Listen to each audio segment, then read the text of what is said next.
Everyone. Thanks for joining us today. We're super excited to talk about the Summer Youth Program Fund. My name's Emily Hepworth, and I'm the Graduate Assistant with the Department of Metropolitan Development. I also have with me Jeff Hasser, the CDBG Manager. And Amber Hayes, the CDBG Analyst. All right. So this presentation, just for your information, is going to be recorded. It'll be on our Department of Metropolitan Development YouTube channel, and we'll also have a Google link at the end for you guys. So if you want to share it with anyone, please do. Keep in mind too, all phones should be muted during the presentation. That should be good to go, but keep in mind, just in case you guys might log in a little later, you can mute yourself as well. Also, feel free to use the chat function. We'll take a look at that and take any questions at the end. Right. So the goal of this webinar is to really provide you guys with enough information relating to our requirements and priorities for funding the Summer Youth Program Fund and give you a background as to how we can be an appropriate resource for you guys. We don't want to encourage you guys to change your program specifically to be eligible for our funding. We know that your time is extremely valuable and your programs do a lot of good work, and we want this webinar to help you guys kind of figure out whether our funding makes sense for you or not.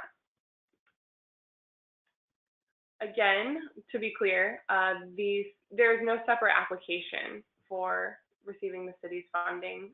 All applications are the one application through CICS, and we'll give you guys a little bit more information about that as well as we go on. So the agenda, we're going to cover what the Community Development Block Grant is, kind of generally, what it can be used for, our requirements and our priorities for funding the Summer Youth Program Fund, and next step for you guys. With that, I'll pass it on to Jeff. Thank you, Emily. So I'm going to discuss what is CDBG, and the first thing I'll state is that it's actually funding from the federal government, in particular housing and urban development, and they provide funding to us directly for a variety of projects and proposals. So every major city and state actually receives funding. So we're not the only ones who receive this, but it is an annual allocation. One thing to keep in mind, though, is that it is dependent on the passage of the annual federal budget. So, for example, in 2017, we had funds that were actually, the federal budget was actually passed in the end of the summer of 2017. So we didn't actually know our true allocation until the middle of the year. For the Summer Youth Program Fund, these are our 2018 funds. We also do not know our specific annual allocation. That said, we have factored in cuts and buffers to make sure that we are pretty confident that any project would be funded if we made a commitment. And we should hopefully have a knowledge of what that commitment will be by the time awards are made as well. But still, something we want to keep in mind about. So we want to talk a little bit about what CDBG can actually be used for. So it is a block grant, which means that it can be used for a wide range of things, including multifamily housing, like the Ford building on East Washington Street. Public facilities or gathering places like the Tube Factory. Home repairs, which are done by some of our CDCs, INHP, and Habitat partners.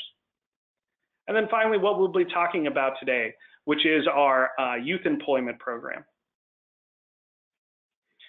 But keep in mind, the main thing about CDBG is that all the programs or projects must benefit low to moderate income individuals, families, and neighborhoods. That is the key tenet for the Community Development Block Grant funds and how they have to be allocated with that in mind.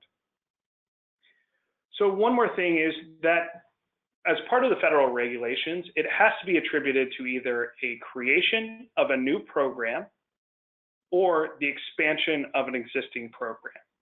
So again, this is a federal regulation that says that CDBG has to be used in the way we're using it for youth employment as either a creation of a new program or expansion of an existing program. And we'll touch on that in just a little bit. However, we do get questions about sustaining operations for existing programs.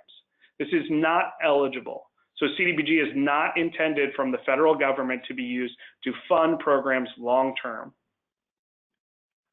So let's give a quick example here. we have 3 programs we'll be talking about. First is the Youth Employment Plus, or YEP. So this was a brand new program. They didn't serve anyone in 2017, but they anticipate serving 30 people in 2018. So are they eligible? Yes, under creation of a new program. The Summer University Ready Employment SURE program, they served 50 in 2017, so their existing program, and they're anticipating serving 51 in 2018. So they would also be eligible. However, keep in mind, even though they are expanding their program by 1, we would have questions about, let's say that the Summer University Ready Employment was asking for $20,000 to serve 1 existing client.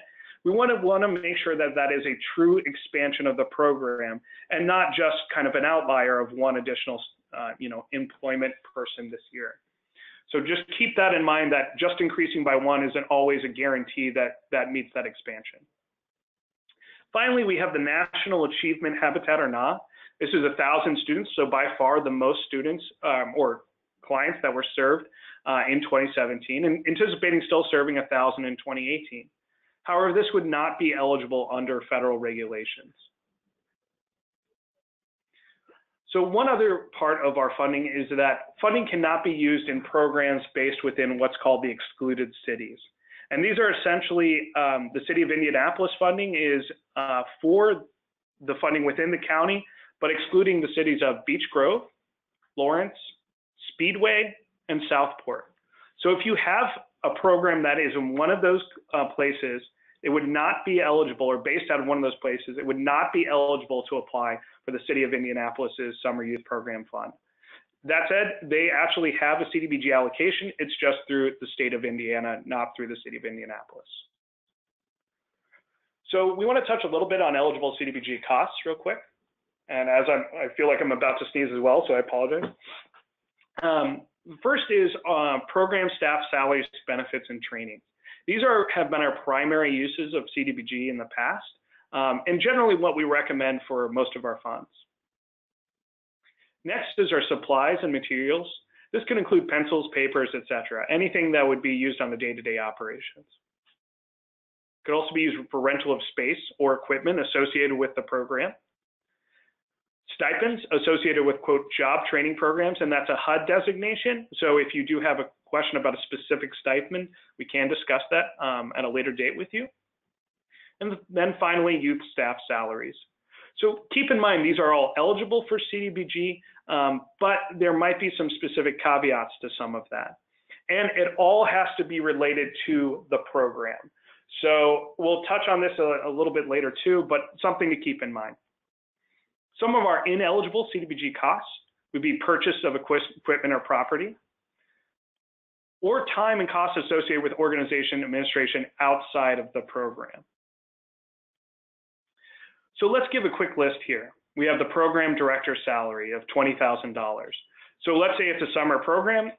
The program director is focused entirely on the summer program during this time. So all $20,000 are related to that youth employment program. So this would be eligible and is actually preferred because it's a relatively easy and straightforward way for you to track your funds. Next, there's our youth staff salaries, which they're requesting $50,000. Again, it's entirely related to the youth employment program. So yes, it would be eligible and preferred as well, because again, it's another way that it was relatively easy to track it. Probably not as easy as the program director's salary, but still something that is functional within our program. Next, we have $50 worth of program supplies, which would be eligible, as I mentioned before. However, this might not be preferred. Everything that you would end up purchasing, you would have to keep track of. You would keep receipts, etc. So it might not be as easy as a youth staff salaries or the program director salary. Next is bus rental of $2,000. This would also be eligible. Keep in mind, though, again, this would probably not be preferred. It requires a little bit of ensuring that it's a fair cost. So it would be something that if it was really part of your program, we would have to discuss with you. Finally, we have laptops of $5,000 for the programs. This would not be eligible. This would be considered equipment under the CDBG program and not be eligible for use, so therefore not preferred as well. One thing to keep in mind, though, is that other funders within the Summer Youth Program Fund may fund the gaps left by CDBG. So if this is your theoretical budget, and we do fund essentially everything that is eligible and preferred, but you do have those laptops or bus rentals or program supplies, those might be willing to be covered by other Summer Youth Program Fund funders. I can't speak for them, but we do discuss, how to make sure that we kind of cover gaps best we can in our meetings discussions. The one document to be familiar with is our client profile form. So we'll also keep this, a sample of this in our webinar folder as well. But this folder, or this form is to be completed by every head of household that is participating, or for the family or client that is participating in your program. So let's say you have a youth employment person, their parent or guardian would need to fill this out. And it includes relevant information that we need to report to HUD on an annual basis in order to make sure we have program eligibility. The most important part of this is the box that you see there, which actually includes our salaries.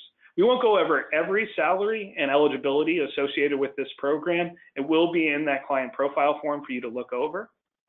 But to keep in mind and to give you an idea, a family of 4 can make up to $55,900 as is kind of an example of that.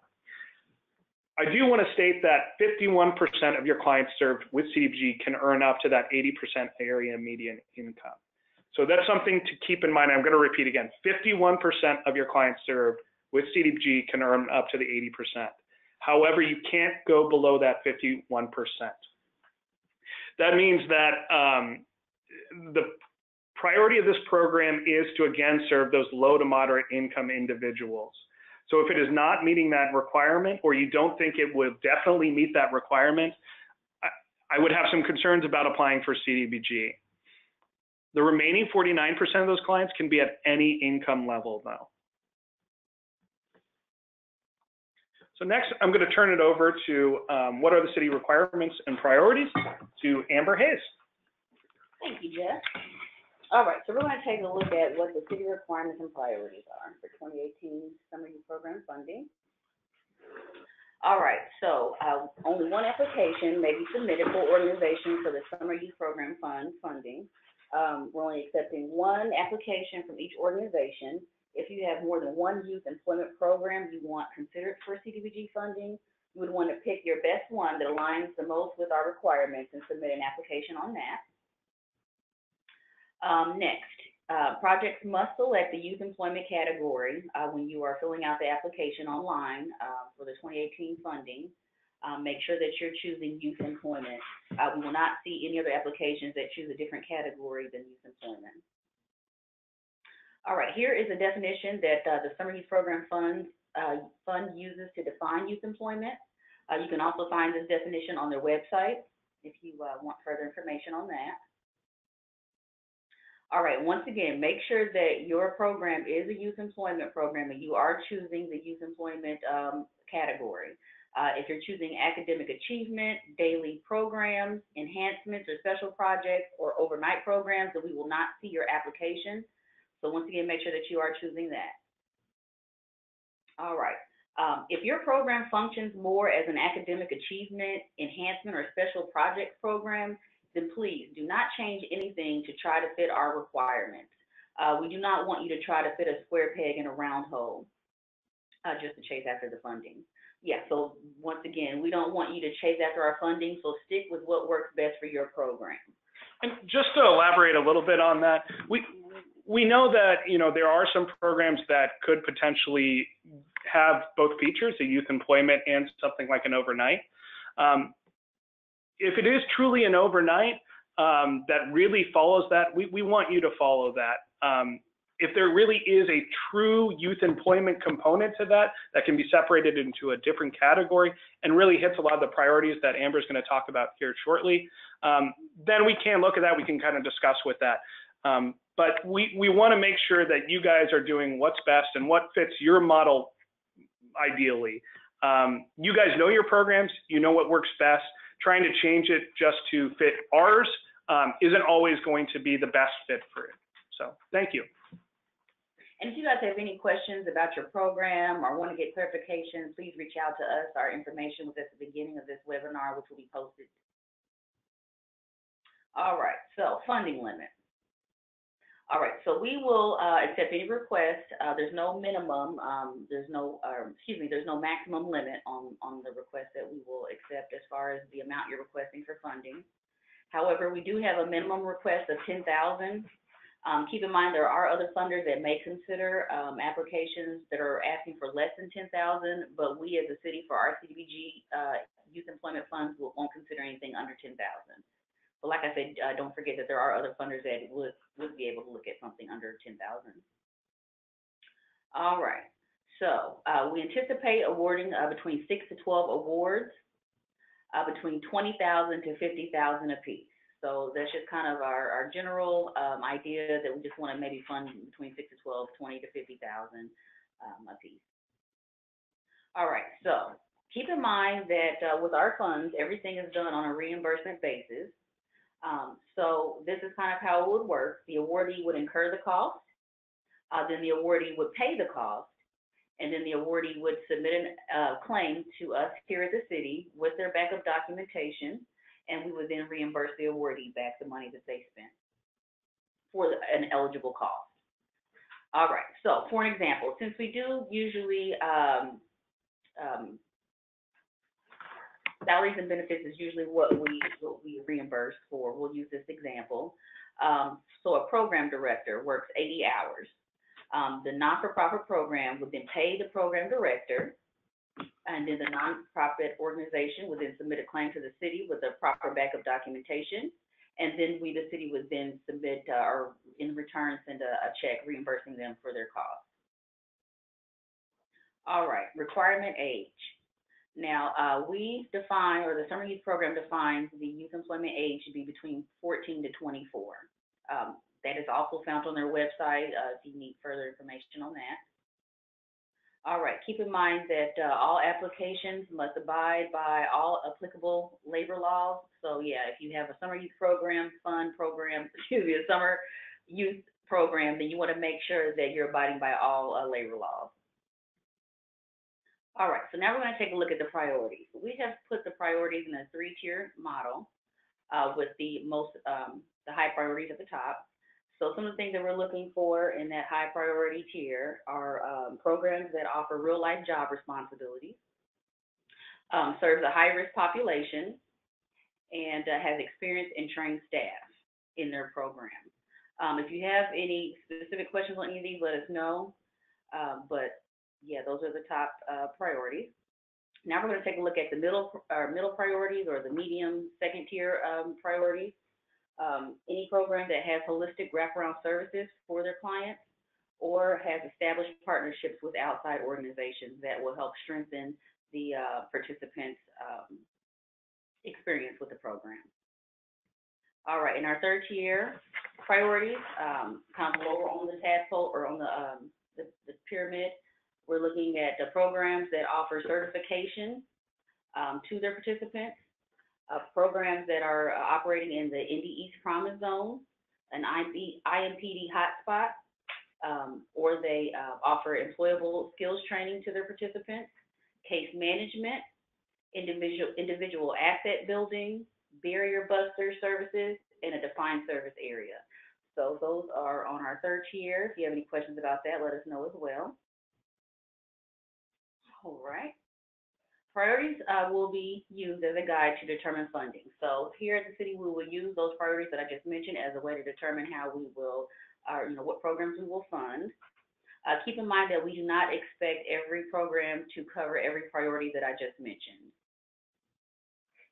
And also the application, especially the narrative portion of the application, should cover the priority topics if you're seeking CDBG funding.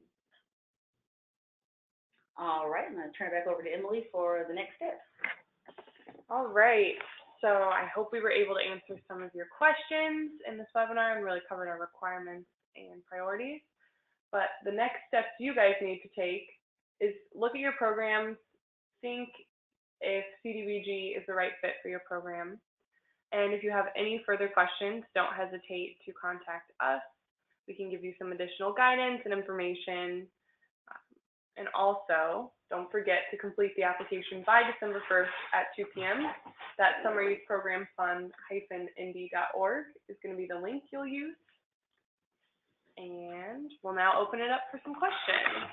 So give us a second. We're going to open up the chat box and see if you guys put any questions in that it might relate to it.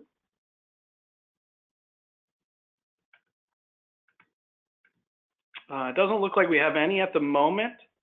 Again, please feel free to type in any questions that you might have related to it in there. We'll still take them, but we will go to our last couple slides. Again, the webinar recording will be available on Indy DMD's YouTube channel website.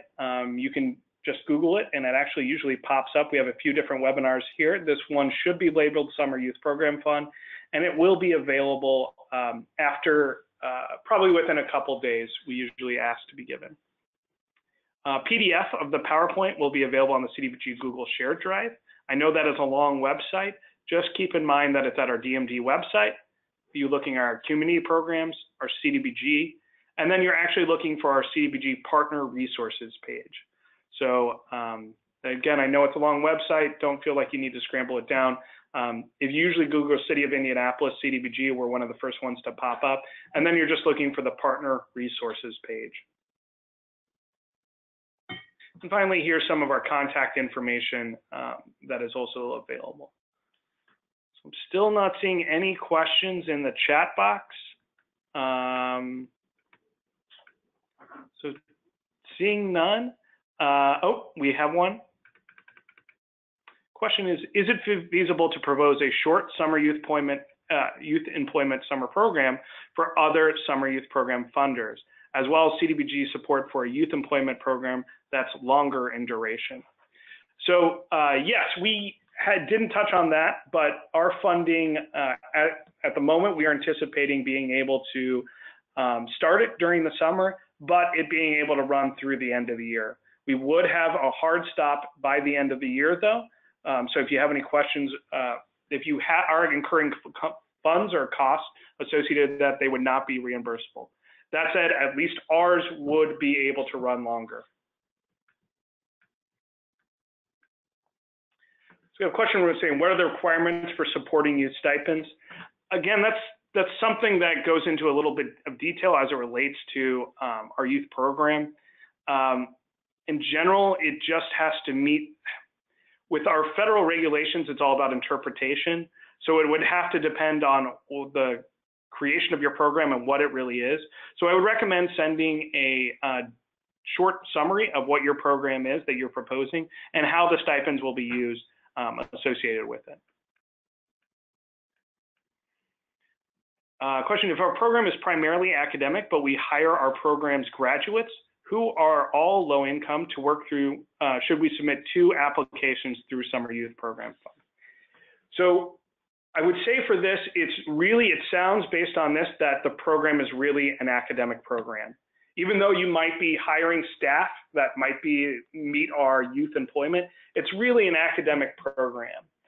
I would say the only case that might be different is if there really is a holistic view of how those individuals that are actually working in your program are really be focused on. So, you know, if they are giving additional training, if they're really building towards future employment, if they're checking off a lot of additional boxes, it's not simply they are support staff for this other program. So I would say if you were saying it's primarily academic, it would probably not be a youth employment program. Question regarding reimbursement grant will be similar to summers before, where we typically will not receive our award until after the summer is over. I think we generally have gotten awards out prior to the award. The contracts may not have been executed, but they still have a start date that is earlier. So we do anticipate, again, whether you have a contract or not, those costs incurred after the summer would be reimbursable.